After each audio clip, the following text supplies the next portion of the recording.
Pleasure to be here. It's a pleasure to have you. Thank you so much for coming. Um, yeah. So, how's everything going over there? I know you're doing the convention circuit and is this a new, world for you? Yeah, it is. It is funny enough. Obviously, I'm in London, and you have to. I'm not a great flyer. I'm just not a lover of flying long distance. I do it. I mean, I did it like 26 times last year, but I don't like it. So I like the Comic Cons that are mainly in Europe, maybe the Middle East. But when Yeah. you're doing a 15, 16 hours on planes to turn up for 2 days and then fly somewhere else, it's draining as you get Yeah, older. I could, yeah, it's draining now. As No, I I say, can like imagine. in any age, I feel like it's when you have to do like the 15 hours and then you're like there for like 48 and you're like, well, time to go back. Oh, You lose so many more days than you actually gain. yeah. But let me just say this, though. I mean, it is a new world to me. It's a fascinating world because the people you meet and the love for the One Piece is absolutely mind blowing. I've got to say, it's incredible. And trust me, I only had a tiny, in terms of the series, it was a smaller role. It was a lovely role, but the fans are just they've just got this fascination with the anime, the manga, whatever you want to call it. It's just incredible. I say they say a small role, but you have a very important role too. I was gonna say So I wouldn't call It you is stand also out. small at all. I was gonna it is say. also the Sanji proximity effect. That it's like a black hole of fan Yeah, when response, Taz that when boy. Taz is around, I think everything else. Yeah, that whirlwind of energy. uh, so I want to first ask, what I know you have had a storied career so far. I'm just curious, how you fell into acting. How I fell into acting. Oh God. No, I just always wanted to be an actor. Um, yeah, watched millions of films with my dad growing up. Loved the James Bond films, Oh, loved John Wayne, Lee Marvin. I liked all the men actors. You know what I mean? It was like that. Back in the day in the 50s, most of the guys who played villains or gangsters or army in the military, they'd all done it. They were the real deal. Um, and there was a lot of men actors then. There's still quite a few now, but I mean, when I look at Lee Marvin, John Wayne, Charles Bronson, Kirk Douglas, Richard Widmark, Bogart, Cagney, they were all geezers, as we call them, um, sort of tough and rough. And I was just fascinated by that whole side of cinema, and just sort of just pursued it. And when I was about my early 20s, I went up for a film. I got an agent by mistake, um, who believed in me and they tried to find an actor to play opposite Denzel Washington in a movie that he was shooting in London. And they'd looked for ages and they couldn't find the guy. And this woman said to me, "They're never going to see you because your pictures are too good. You got long hair and you look, you know." Anyway, cut a long story short, I went in for this audition and I ended up getting this role. And it was in a film called For Queen and Country. And Denzel Washington played a black paratrooper who he had a London accent. He'd fought for Queen and Country, but they wouldn't give him a passport. So it was a massive political movie at the time, ahead of its time, really. Um, and that was the real beginning of it, you know.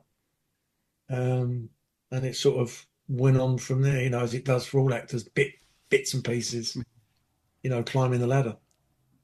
I'll say I'm like sure. as you can probably Ross. tell, like I love the Bond movies. I kind of love like that whole like. It sounds again like you're also a very fan of like kind of like those like action type movies when you're like watching getting excited. And that's kind of a drive in there, and it's kind of like it's so fun to like love it and then be able to be in it too. I can't imagine like the kind of like excitement that you can get from Yeah. that. Enjoy. Well, say that, and it's the funny thing is because obviously I went out, I did I did a small role in a groundbreaking British show that went on to win Emmys awards. It was a show called Prime Suspect with Helen Mirren, and I did two of those. And then an agent saw me and said, "Oh, you should come out to LA." And I went out there for 6 weeks. I got 2 offers on 2 jobs, and I ended up having a small role. But I was throughout the film in Cliffhanger with Stallone. So saying that, when people say to me, when you look back, you was involved in that film, it's a huge action movie. And it's true. But you never really grasp that until you do watch it years later and you go, oh my God, the actual scale and magnitude of Cliffhanger, even now, it stands up to time. It stands the test of time. It's still a great action film, Yeah. I watched it was like maybe a couple weeks ago where someone shared the breakdown of how they did the fall at the beginning of Cliffhanger, just because it occurs to me. It's like, there's so many steps to that. Like, now here's where we dropped her, and here's the stunt woman, and here's the dummy, and here's just breaking down bit by bit. And like, man, we make movies sometimes. Hachi Machi. It's amazing. Anyway, back to One Piece. Okay, we'll get back to One Piece. I guess we should. Maybe. So how did you find your way into One Piece from all of that? It seems, I mean, I know you probably didn't even know what you were auditioning for at the time, but yeah, how did you find your way there? You know what? I'll be brutally honest with you. I didn't. It's a funny story. I've told it 1,000 times. So for anyone who's heard this for the 1,000th time, I apologize. Basically, I did a very, very amazing movie I'm very, very proud of.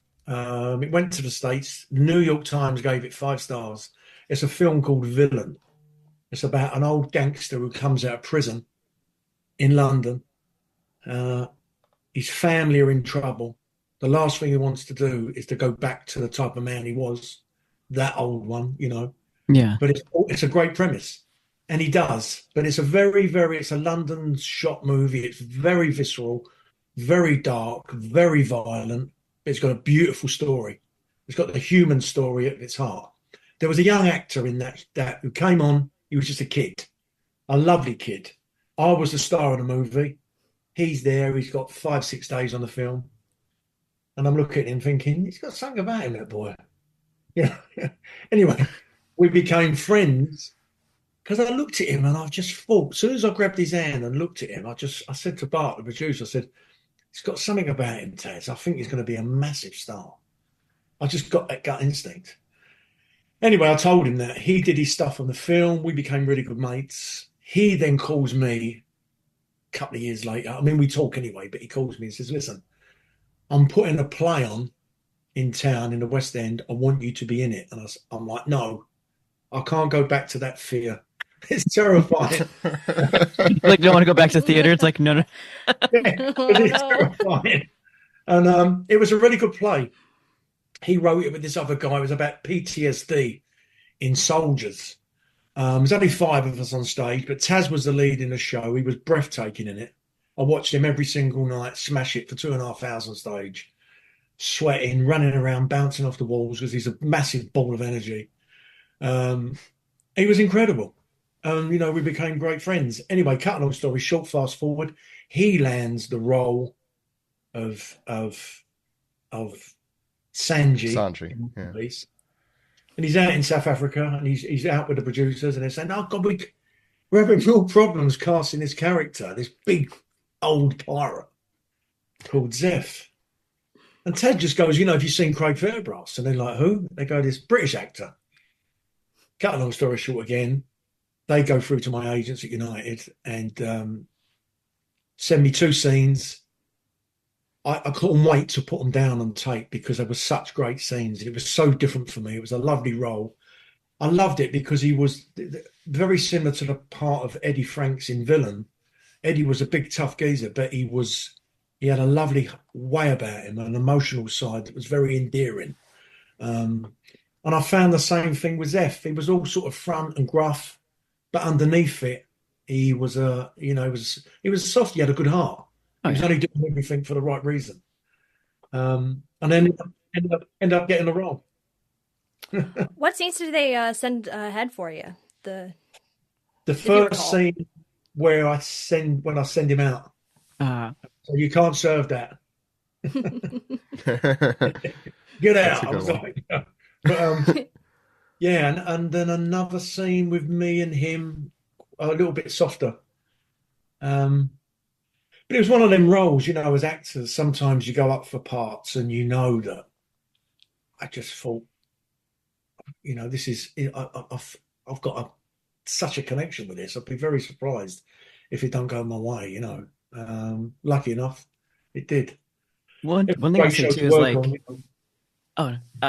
thing I say is like, not only are you perfect for that role, because like you kind of like you just seeing when we first saw you kind of like come out as Zeff, it's like that is what I would imagine he honestly would look like. Yeah. And the fact that you had that connection with Taz, just like, you're like just throughout the history that you guys have been together, it helped play on, you could tell that you guys like kind of knew each other, kind of like had that like already dynamic set that like you can't, it's hard to act, like if you, the way you can kind of like bully each other in like the best sense. Well, but we actually worked on them scenes because we were staying in the same apartment block in Cape Town. And Taz was, I think, the next floor up from me or down from me. And when he was really, really busy because he was doing all the fight rehearsals constantly. He's a hard-working boy. Do you know what I mean? He was always at the studio working. Oh, yeah. When he wasn't, he'd say to me, "Do you want to run them lines?" And we'd run the lines, and we sort of got to a point where they were, we found the magic in there. And I think that was it, the most important thing, the rhythm. It absolutely pours out of the screen, I think, the two of you. That's very cool, hearing that you have that history, and hopefully you'll be together in other films. And I don't know how much Zeff is showing up in the near future in the series, but I hope. Yeah, I don't think you'll see him again personally, because I think from the I was lucky enough to do that part. But it was a great opportunity for me to be in that show because I was changing things up as an actor. Mm-hmm. But because it is, what I found out is, it is from Oda, it is very strict to the manga, to the anime. So there's no making it up. Do you know what I'm trying to say? Right, Everything's based on those episodes. Zeff is still around, though. I don't think Zeff ever shows his face again. So it's just one of them things, I think. In like flashbacks, I think he kind of and he's there yelling at everyone else. He shows up every so often. Just not Sanji, because Sanji's not there. I guess the other thing I would want to ask in inhabiting that role is the costume, and I'm sure that was very different from or probably pretty different from anything else you've done in the past. Just the full look of Zeff, the hat, the leg, I think I heard a story about the leg specifically. I can't remember in one of the interviews either we've done or that I've heard. And I don't know if you want to. What was it like? It was difficult. I won't lie to you. I think it was difficult for anybody who had a lot of prep and makeup. With the moustache and the dyed hair and the actual costume itself. But you know what? I embraced it because it was like you rightly said, it was something. I'd always wanted to do this type of stuff. So, because everything I've done is set modern day or 20, 30 years ago. Nothing was like this. So it was exciting. It was new. It was different. The leg business was a bit of a pain because obviously I had to go out to Cape Town early to spend 2 weeks getting a prosthetic, a cast made of my leg, and then it would be strapped up, and then the leg would go on, with a wooden peg leg, it would go on, and it was horrendous, because sometimes you'd be acting. And I'd be thinking about, I nearly swore then, I'd be thinking about the leg because you'd lean on it and you'd cut into you and then I'd have to take it off and then reset it. But then you decide to use it and you go, right, you get familiar with it like all things over time. Yeah. But the whole concept of getting there in the morning, because it was very early pickups in Cape Town, going to Tomorrow Studios, I was one of the lucky ones. I had about an hour in the chair. But yeah, it's all part of the process of making that character, and the moustache kept moving when I talk. That was gonna be 50, my Mustache tails. question. That 200, it's like 200 that's like takes it's later. such a key feature of Zeff is that giant mustache. I know like in the anime and manga, like it sticks straight out, but like I was always mesmerized when I would watch you talk and just bounce around. So Moves. Yeah. I was always curious. I like is that something probably was like hard to get used to? I'm assuming because like you're not used to. You can have a mustache, but like when it's Yeah. dangling so far down, Yeah, and no, like it was I enjoyed every second of it. There was a very enjoyable job, apart from getting food poisoning in Cape Town. But oh that's another no, Ooh. Oh no. yeah. The levels of irony on that one, Jesus. oh. I didn't even think of it like that. Yeah. But it is the epicenter of food poisoning, so it's expected. Uh, Ugh. yeah, but all the chef work. I Yeah. guess. How was it also? I think like one of the most critically acclaimed and certainly with me as well scenes in the series is your work with young Sanji, Christian, and that whole scene in On the island. Yeah. yeah. Yeah. Um I really enjoyed it. Yeah. How Yeah. was that? Well, we had to reshoot it. Right. Oh. It was made a lot bigger than it was intentionally originally done, and then I've just finished another big series for the BBC, and I got a call out of the blue saying, "Oh, you've got to go back." And they wanted to make that whole section bigger with a green screen, a different island, the sea. It was a big setup. Um, and Christian was an incredible actor. The young boy from Sweet Tooth. He's fantastic. And I think we got a lot more out of that scene that was actually written on the page because it became a much more an emotional journey for Zeff because it all came back to him with the life he'd had of trying to find the One Piece, and the All Blue. It was it's quite a big deal for him to hand over the mantle for someone else to go after it, if you know what I'm trying to say, on the journey. Yeah. And it really worked. I was really happy when I saw it back. I went to do some ADR on it, and I was really really happy. But I knew they was happy on the day because we did a lot of stuff and we got loads of different takes. Some where I was, not as downbeat, not as emotional. Some where I was very very sort of just cold and not so much cold, but just matter of fact. But they went for the emotional one, and I think it was the right choice. It was the right choice, and he was incredible. It worked well.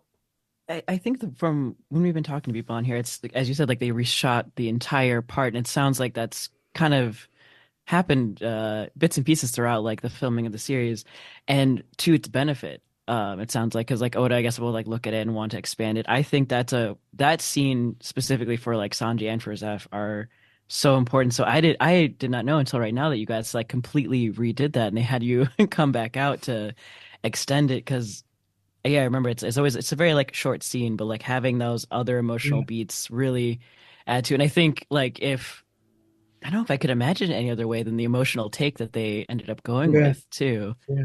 But there's always those choices in the cutting room and the editing suite Yeah. where they can, change the rhythm of something if it needs to be changed. But you know what? It made me really realize just what a show I was a part of and how the attention to detail. And I think that is why the show has become the massive success it was, number one in 84 countries is mind blowing. Yeah. I think that attention to detail of going back and reshooting stuff and making it better and getting everything right, the money that was spent was worth spending.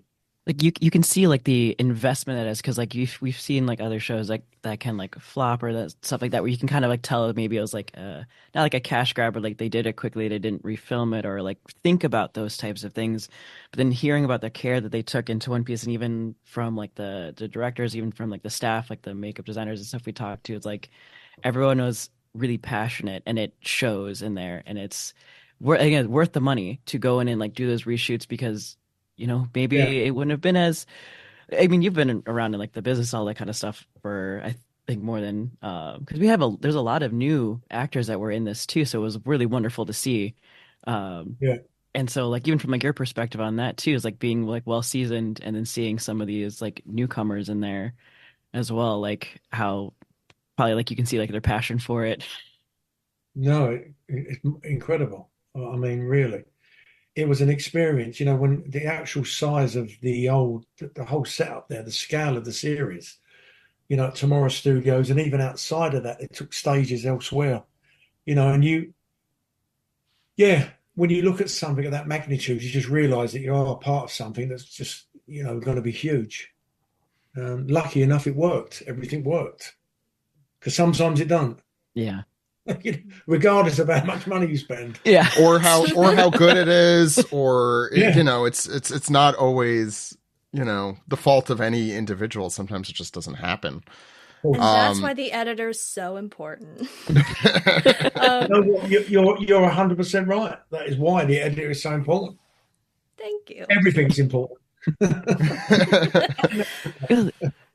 Speaking of attention to detail, I've been picking my brain over something, but I wanted to ask you first.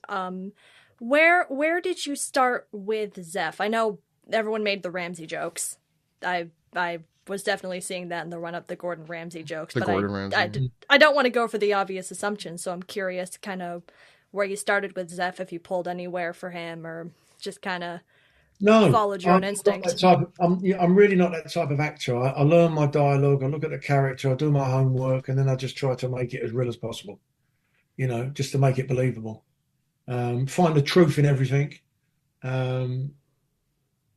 Just try and make it natural and real. I don't want to make it acty too much, although he's a little bit gruff, he's a bit animated. But then on the stuff where it was very heartfelt, that's where my strength is to make it really natural and real.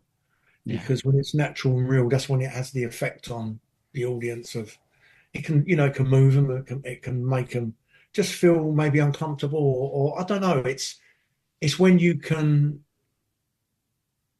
you know, to film something, put it on screen, and then to slightly move people is, if you can do it, it's amazing. It doesn't work all the time, but when it does, it's incredible. You did it a bunch. Yeah. You nailed that right away. Yeah. I mean, as you said, I think at the beginning, the gruff old man, that's always a archetype I love in movies, and always the one that does make me cry are the gruff old man characters. Yeah. I mean, there's something about it. And there was also a tiny little sprinkling of Long John Silver that was in there. Oh, yeah.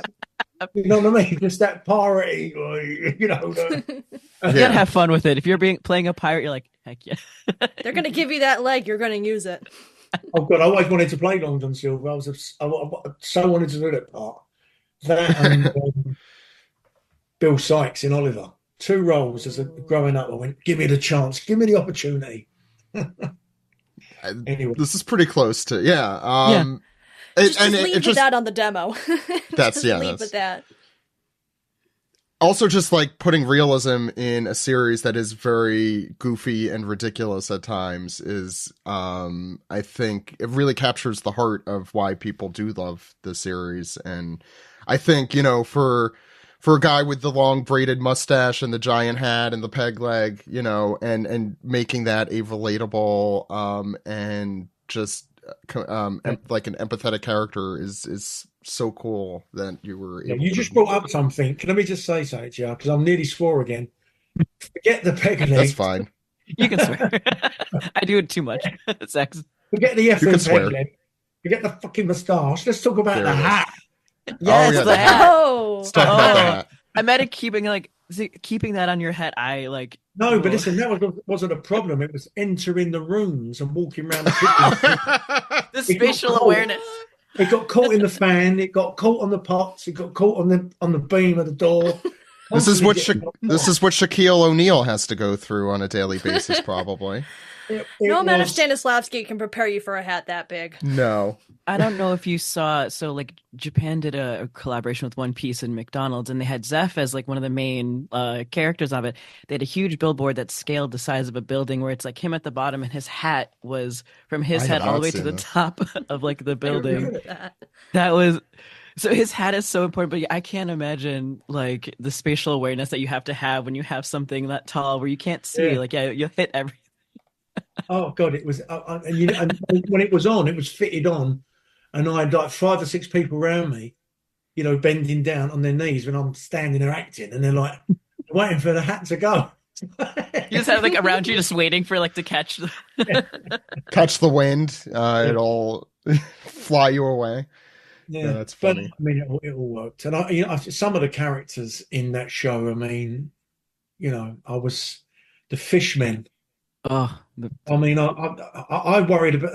I thought about me moaning in makeup. They were getting picked up at 3 a.m. They was like 7, 8 hours in makeup. With the, oh God, but they looked incredible. They did. I think the what do you call it? Actual prosthetics versus something added on later always looks better because you're actually able to act in, and see their acting. Yeah. I have a question too, because like honestly, I love, of all the episodes, you're like the set of the Baratie is one of my like favorites, and I know they like built that entire. I'm sad it's gone. Oh shit! So like, how was that? Because you can actually, instead of it being like a green screen that's like sometimes you're used to, and then they have like where you some expect, like they had the full thing built. Was it more fun to like kind of like, or how was your experience on that? Like, or your thoughts on all that? The funny thing is the fact that they took up so much space at Tomorrow Studios that the exterior of the Baratie was there. Yeah. But the interior was half an hour away. Oh my God. In a stadium. That's how big it was. Oh my God. In interior, like a sports place where it was built. And you think to yourself, the money, the expense that went into that. And I'm sure I wouldn't think they'd get rid of it. I'm sure they'd keep it for. Or at least like it would be madness to just use it for 3 or 4 eps. When we spoke with, I want that bar part to stay. Like make that a permanent thing. Put it in Cape Town. Like bring the Baratie like bar half with the fish head. Just keep that. They should. I think Stephen Maeda said they took it down, which is nuts. I agree. I think that. I mean, I would go to that restaurant if they moved the parts to. Why not? Yeah. I think it would do very well. Yeah. As long as no one got food poisoning. Yeah, it was an absolutely breathtaking set.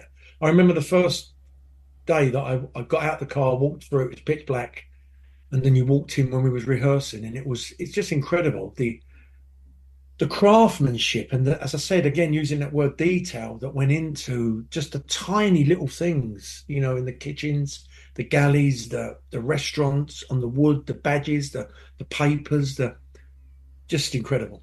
Just like the tiniest small detail that you wouldn't think you'd see. Like they thought about it. Yeah. I have to do a rewatch and just look for all those little tiny things there. Delaney or Brodsky, do you have questions? Otherwise, I was going to ask around the ones that we usually ask. No, and go for it. I'll go for something. So go for something. All you can do in this life is go for something. So true. Did you read any of it? Did you do any sort of like prior research, like with the manga or the anime, or just to kind of get it? No, I didn't. I'm not going to pretend and lie that I did. No. I did. Why not? No, because I was cast quite late. That's fair. Yeah. So I was cast, and I think 2-3 weeks later, obviously, Tad said to me, "Look at all this stuff on YouTube." So I went on YouTube and I looked, and then I realised the guy I was playing. He sent you a research packet. That's amazing. I adore that. Like that Taz is being like, he WhatsApped me and said, "Get your ass onto YouTube and do some homework." And then I realised who the character was. Yeah. No, that's amazing. I've been the reason I'm excited to be on this batch of interviews we're doing with actors is because it's a lot of intrigue in terms of like what specific actors can bring to roles when you're adapting something like this, which is makes it like 10 times cooler that you kind of nailed it, even with just sort of like a beginner's crash course, which is entirely a valid way to jump off and get to where you need to go to do your job. You need a crash course. It's a long series. You need a crash course. I don't recommend just inhaling it to do it. But also because there's this really cool layer of like subtext that I don't know if like Matt or Steven or any of the showrunners would have thought of, with you kind of coming in as this sort of, you know, like gruff London guy. Because just for the benefit of folks listening, being working class in the UK versus being working class in America, very different things. There's a lot of working class pride in the UK as opposed to in America. If you're poor, you're the scum of the earth. She's in the UK right now. That's why. Yeah. I get to be awake at a normal time for this. This is the first time that Delaney's at a normal time.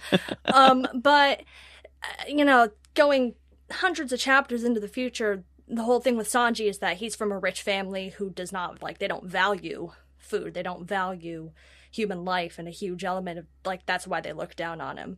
So it's one of those things that I have to imagine, obviously Oda knew this, but then it goes down more by, like, step by step by step. And it's one of those things that you can contribute to a sort of reimagining of a show like this that just sort of happens. And whether everyone knew it or not, is a really cool element to have in there. Is like a working class philosophy making Sanji who he is. Interesting. Yeah.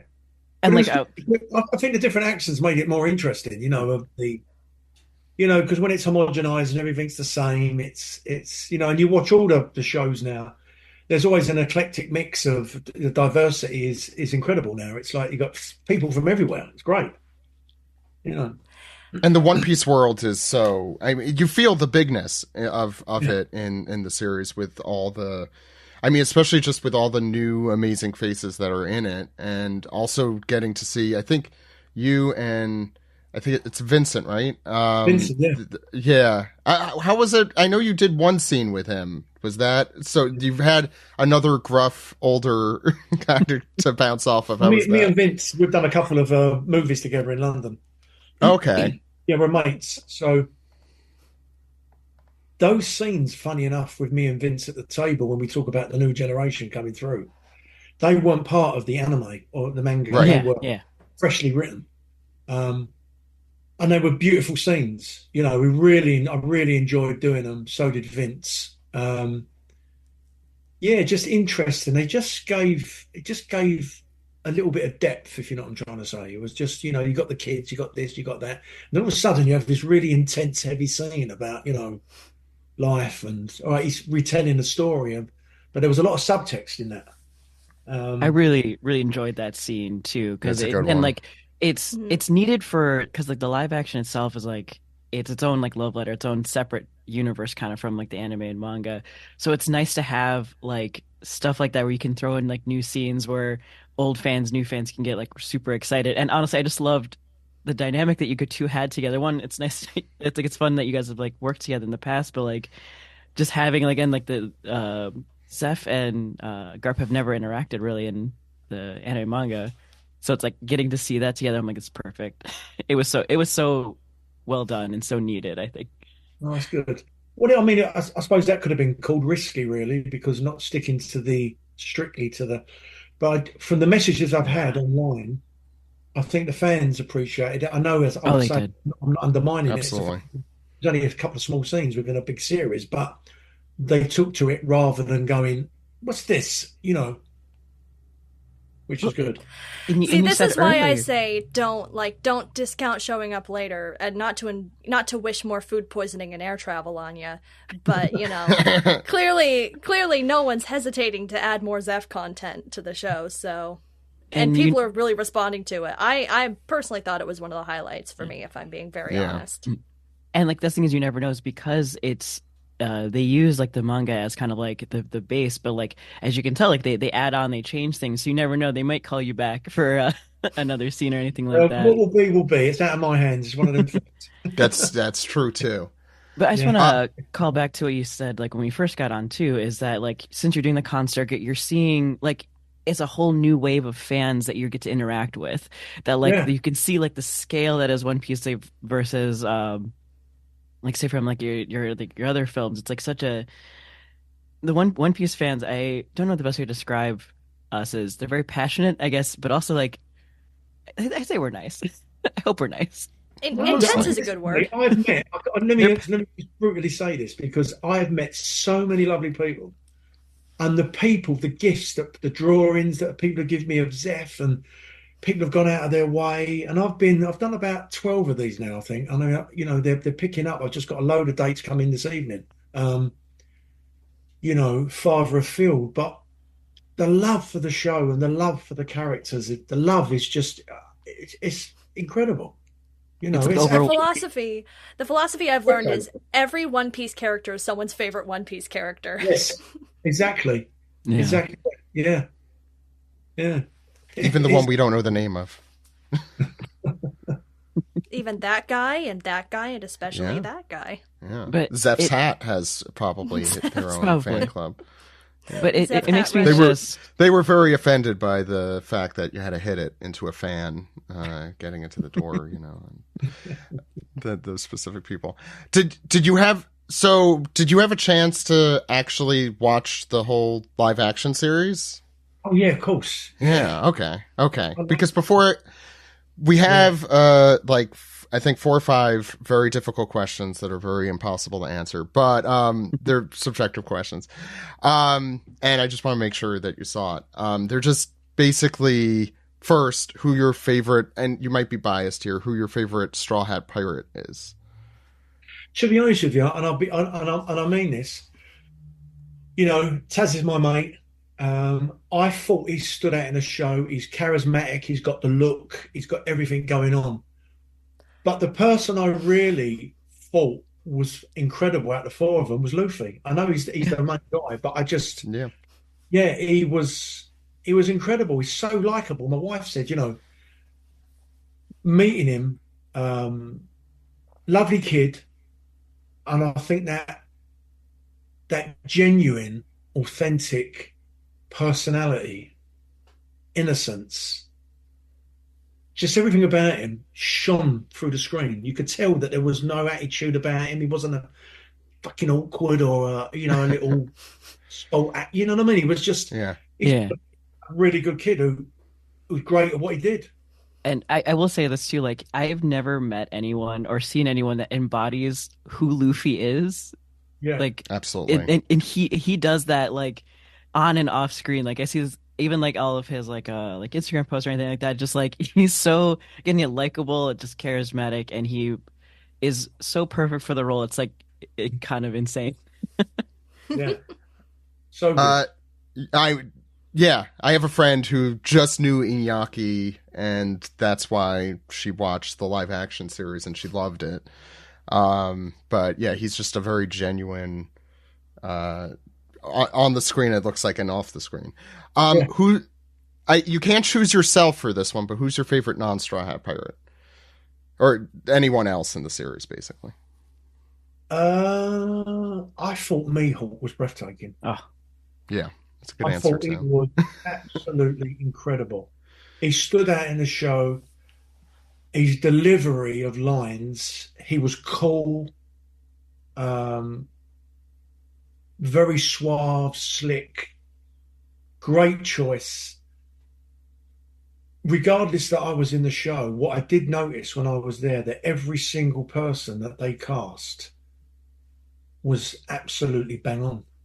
I mean, they were so right for their roles, and so like the anime and the manga. It was incredible.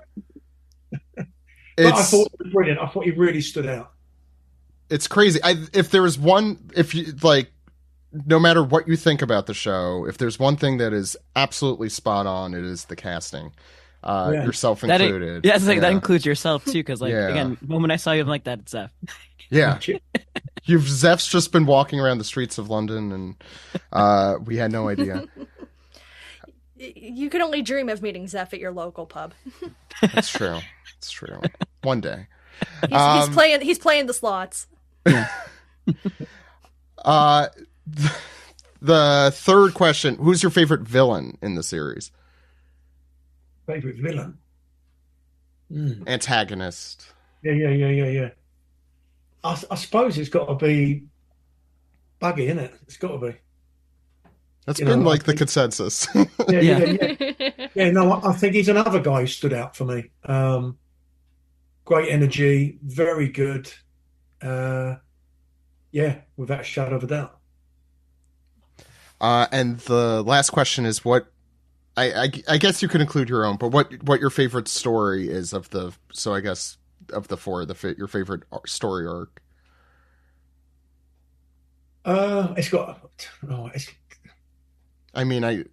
You probably. I've got to say the island for me. My little story, because it was mine. But you're right. You might be right though. It was different. It wasn't light and fluffy. It was. There was more depth to it. The emotional beats of that one. Yeah, it was serious. When it gets into the emotional politics of the world too, where it's like, let's talk about, leading up to that conversation with you and Vincent, with like, we got to sort of build up to the people coming after us, and like they didn't write that scene originally 6 odd years ago. With that level of foresight for, a series that's as old as my sister. But it's always something that was there, and it's great that they drew it out, and knew what they wanted to take away from that. And I'll also say too is like when people think of One Piece, like out of context without ever watching it, they think like, oh, it's a like happy, goofy pirate thing. But then when you're actually watching it, like having emotional beats like that island scene, like it's like even like with like Nami and everything like that, it makes it, people are like, oh, I actually cried. You're like, yes, it's a really emotional series. So it really like having those like that moment is particular too, like made me like really care for Sanji and for Zeff and like their story. Because what you were saying is true, and what I was just saying earlier is the fact of when you get a show like that is fantasy, but it has depth to it, and there is emotion going on, and it's got the human story, its heart, and there's things that make it more relatable to everybody. It's maybe that is what made it a success, because it was so good. I mean, that's the reason I love the manga and the anime and the live action series. The characters and the emotion and the honesty that is in it, despite the giant hats and the giant mustaches and whatever else that might be there, that the fishmen and the very off the wall stuff is there. It kind of disarms you, and then you find yourself crying at something, and you're like, oh. I mean, even with the scenes with Taz when he left and I say the goodbye, we both said, we've got to play it real. We can't play it, theatrically. It has to be real. Like you're leaving, and even though the show is theatrical, you've got to play everything small. The only thing I'm like very sad about is that I wish that there was more time we were able to have with you and Taz, and the whole series is just because you have 8 episodes, which is no one's fault, but maybe Netflix's fault. I don't know, but just to have more time, I think with you and Taz would, I could watch a whole series on that. To be fair, maybe one day. It's like a Baratie spin-off series, build everything back. Yeah, just go back. Just a cooking show. Tell Taz to bring your play back. Do another run of that. Yeah. Talking of other work, I've got do you like Fargo? Anybody like Fargo? Ooh, yes. I love Fargo. Well, there's a British version. It premieres in the US on the 12th of March on Amazon. It's called Boat Story. 6 1-hours. It's very Coen Brothers, very Fargo. I'm in it. Oh. It's a great show. It's a great show. Try and check it out if you get a bit of spare time. Oh, yeah, of 100%. course. It's a million miles from One Piece, but it's still good. No, it's. Is One Piece not a boat story? I was gonna say very true. That's the connection. Is there anything? Is there anything else you're in that you think One Piece fans in particular should be watching that you've done in the past or the future? Yeah. To be honest with you, I would say the type of stuff I do, I headline a franchise of movies here called Rise of the Footsoldier. They're very dark, they're very violent. I wouldn't like to mix it up, and I just don't think they're right for. There are some One Piece fans, I'm sure, that would love that. There's a wide range of people. Zorro enjoyers. I know, but yes, but yeah, I just want to say I was very, very grateful to be part of One Piece. Amazing show, I'll never forget, and had an incredible time in Cape Town. Met some amazing people, and it's one of those shows. It's one of them jobs as an actor that you never ever forget. That's awesome. Sure. Yeah, we've been kind of blown away by how overwhelmingly positive it's been. Because, this much money and this much time and this much, you kind of get scared that you're going to hear some horror stories, especially if it's about a thing that you already like. It's like, no, I don't want someone to be bad or be upset because they had a bad time on the set. I don't think we've talked to a single person who was like, it got kind of rough, but everyone has been so overwhelmingly positive about their time there, and it's just really encouraging to hear that. I mean, no one ever wants to badmouth work. That's besides the food poisoning. But I'll say to piggyback off Delaney, it's for everyone we talk to, the passion, we can see how much you guys love it, by telling your stories, all your interactions and stuff like that, and it just every time I rewatch it helps me love it even more just by seeing how everyone has just been so there's been so much love put into it. And let me just say something to it as well. The work, the Straw Hats, the 4 main cast members. I mean, it's like 8 or 9 months of work, and it's not easy. It's hard work. It's early hours, long hours. Getting picked up in the dark and working all day long, and I watch them kids work. It's very physical. It's not an easy gig. It has particularly, I know. Oh my God, he was out there in the November training then, and that whole year of filming, and now going back to do season 2. I know he's just finished a movie, but proper work for young actors. No. Oh yeah. Yeah. Trial by fire. Yeah. Well, thank you so much, Craig. It was really a pleasure speaking with you. I have one more thing to Zach. It's because you said you were doing. This is more just being for him to kind of promote and see too. Because you said you did the con circuit last year, and you said you have a bunch more lined up. Is there any that you want to let people know that are upcoming, or can you, if you can announce it, or if you have to wait, just say keep an eye out on your media? Well, no. The only problem is, I'm in Dublin at the weekend. They're all in Europe. Oh, okay. Vienna, Spain, Amsterdam. I would take a trip to any of those places. And I mean, some of the agent I'm dealing with at the moment is now talking to maybe a couple of US shows, Japan. But yeah, we'll see. I mean, I think predominantly it's the Straw Hats that are, and then, if they're all ill, then they'll get us. I'll say I'm sure if there's conventions listening, I'm sure they'd love to have you. It's just whether or not you want to make the long flight and the jet lag. And there's some good ones out in the UK too. But I think what you got to do if you do go to the US or Japan or to the Middle East or Asia, like I did when I went to, you've got to do a few. So you're there a week, you do them, or a couple of weeks, and then you fly. You make it a vacation or something. You just you spend some time. Yeah. Oh yeah, I've done that before. You bundle it. You make it a work trip. It's like, all right, you hit here, and here, so I don't have to be flying 9 hours within 2 days. Right. Exactly. Really yeah. Thank you, Craig. Thanks for speaking with us. Yeah. Thank you so much. Thank you. Thank you so much. What a lovely day over there. I hope it's lovely and sunny.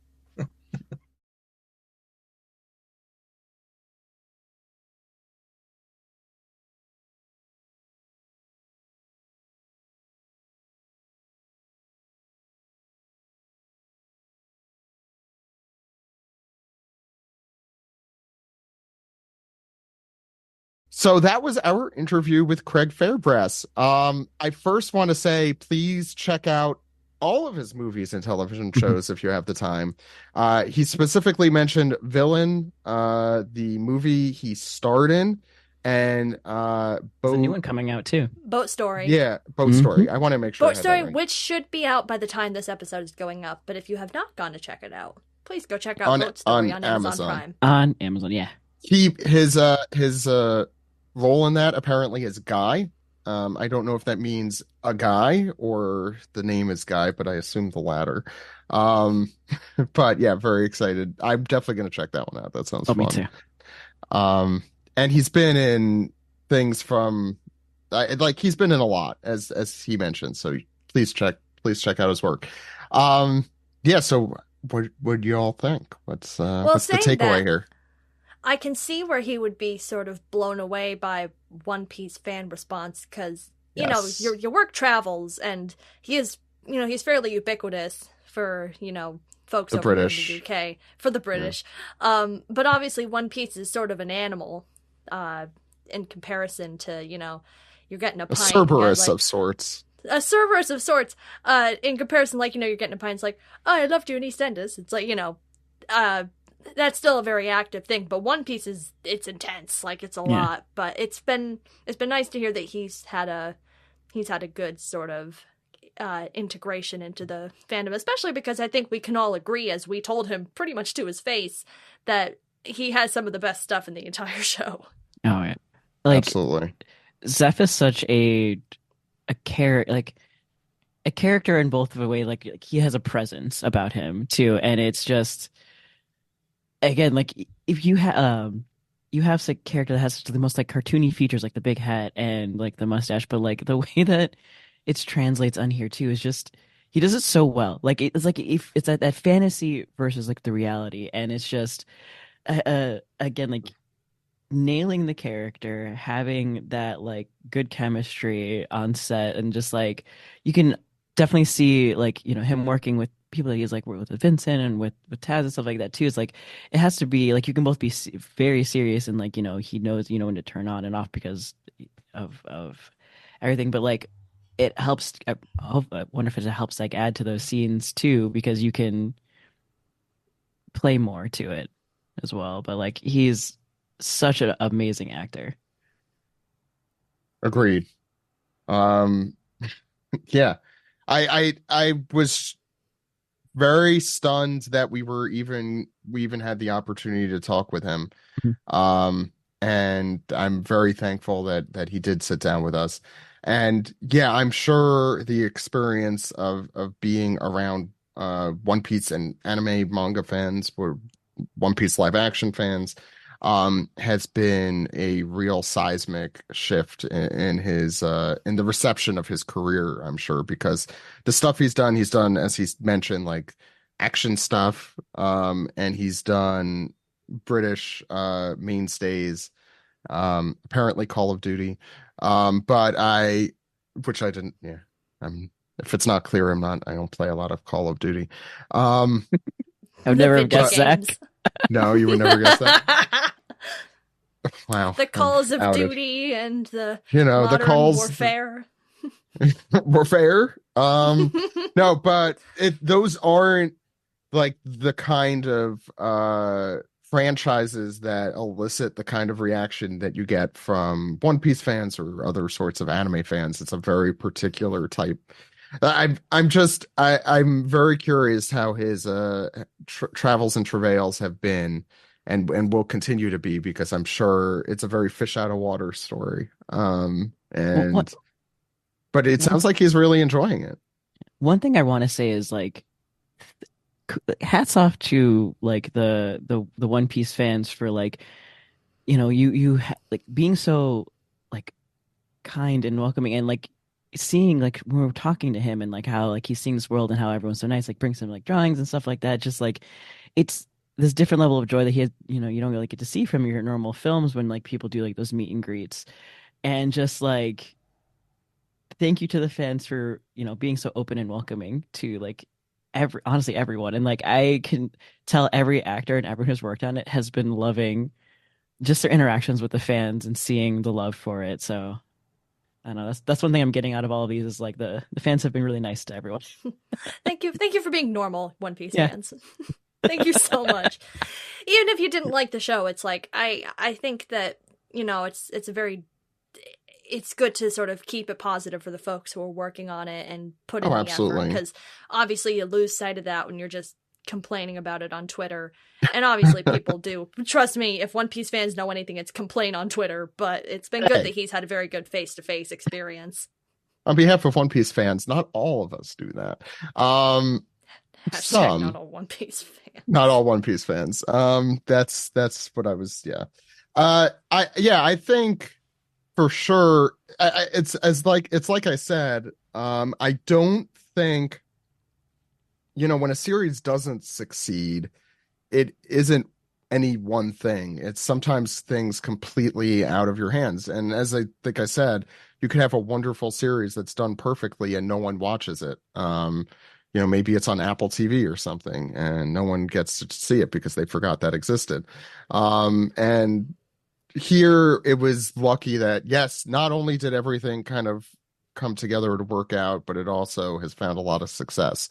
And as I said, if there's one thing that was done perfectly in One Piece season 1, it was the casting. I can't really think off the top of my head of anyone I'd say was miscasted or poorly casted. Everyone was somehow they found the real life versions of all these characters in the world, and it's confounding. It's really funny because, like, as he was saying too, like they were struggling to cast for Zeff, and Taz was like, "Hey, my friend here, have you looked at Craig yet?" And it's just like Taz's hand is being just like, "Here's this perfect man that looks like the part." Acts exactly like that. Just like it's like here, and he's also my father figure as an actor, so this will work even better. What a dad vibe to be like, "What do you need me to do?" And he's like, "All right, here's the things." He looks at it. All right. Love it. And yeah, he didn't do any other research. He was just like, "All right, here's what Taz sent me. I'm going to do my job." Yeah, like very to the point. And I think that like people do kind of get hung up on like fidelity to the work. Sometimes you just come in and you know what you got to do. Well, he also said too in the beginning, if you remember, like when his character he plays in villain too, is very as much that like was like really rough, but then has kind of like that like heart of gold type thing. So it's like he nailed Zeff's characteristics. Just like he like knew exactly like what type of person he was. He's like, all right, I got it. And like that's just a testament to his acting. I'm trying to figure out what they could have done with the island scene that like what version of that exists that wasn't the version we got, which I think is so pretty curious near perfect. I should have maybe pushed him like, what were you guys doing at that point? Because he said it was a bit smaller. It wasn't quite as so I wonder if maybe sort of towards the end they were like, we got to sort of pad it out because it's a he also said like chapter, isn't it?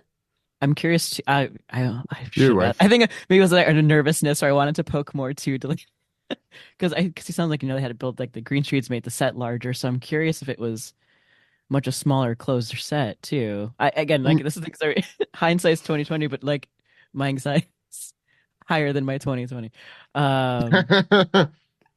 So Same. like I'm hoping that if who's ever listening, we get some more behind the scenes footage.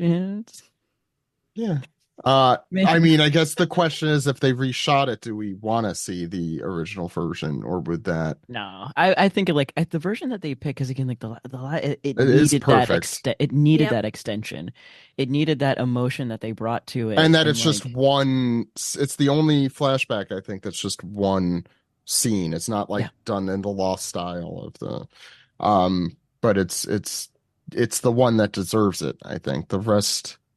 He may be Nami's, but definitely that one, I think. Well, that one, like, it's You have one take to go to be like, why is Sanji like the way he is, and like, why is their connection this strong? Why is Zeff the way he is? Yeah, why is Zeff the way he is? Why is Sanji the way he is? Like, you needed that scene, and again, like the beats that they added to the live action. Like, I remember, like, just my friend was enjoying it because again, he knew nothing really of like One Piece. Like, he'd only watched like I think like 100 episodes at that point. It was just me there, like.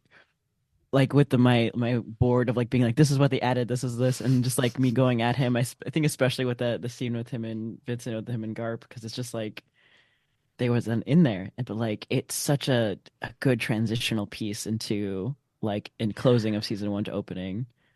Brodsky with the Pepe Sylvia board. Literally just like literally pointing to the non-existent Pepe Sylvia board.